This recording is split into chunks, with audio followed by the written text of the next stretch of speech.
একটি ভোট, একটি সিদ্ধান্ত, আর সেই সিদ্ধান্তেই বদলে যেতে পারে একটি জাতির ভবিষ্যৎ। নতুন বাংলাদেশের পথে এগিয়ে যাওয়ার লক্ষ্যে এখন একটাই প্রশ্ন: আপনি কি প্রস্তুত পরিবর্তনের পক্ষে দাঁড়াতে? ২০২৪ সালের জুলাই ইতিহাসের এক মোড় ঘোরানোর সময়। একটি গণ অভ্যুত্থান নতুন করে জাগিয়ে তোলে গণতন্ত্র, ন্যায় বিচার আর মানুষের অধিকার প্রতিষ্ঠার স্বপ্ন।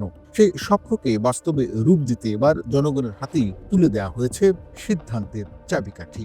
নতুন বাংলাদেশ গড়ার চাবি এখন আপনার হাতে। হাতে সিল দিলে নতুন বাংলাদেশ গড়ার দরজা খুলে যাবে।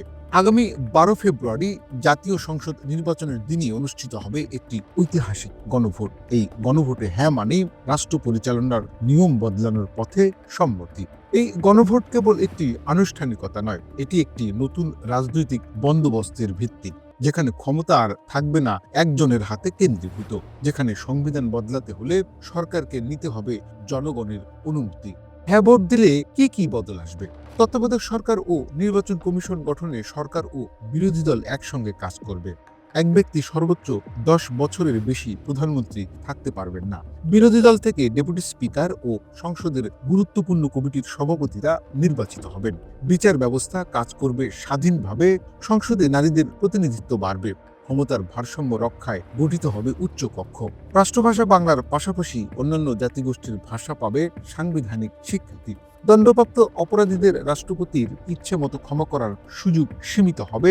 মৌলিক অধিকার পাবে আরও শক্তিশালী সুরক্ষা। এই হ্যাঁ মানে কেবল রাজনৈতিক সংস্কার নয়, এর মানে বৈষম্য, শোষণ আর নিপীড়নের বিরুদ্ধে রাষ্ট্রীয় অঙ্গীকার। একটি বাংলাদেশ যেখানে প্রত্যেক নাগরিক সমান মর্যাদার। এই দেশ কেমন হবে তা নির্ধারণের সুযোগ এসেছে আপনার হাতে। ভোট দিন, অন্যদের উদ্বুদ্ধ করুন, রাষ্ট্রকে গড়ে তুলুন আপনার প্রত্যাশা অনুযায়ী। ১২ ফেব্রুয়ারি একটি সিল, একটি হ্যাঁ, আর তাতেই খুলে যেতে পারে নতুন বাংলাদেশের দরজা।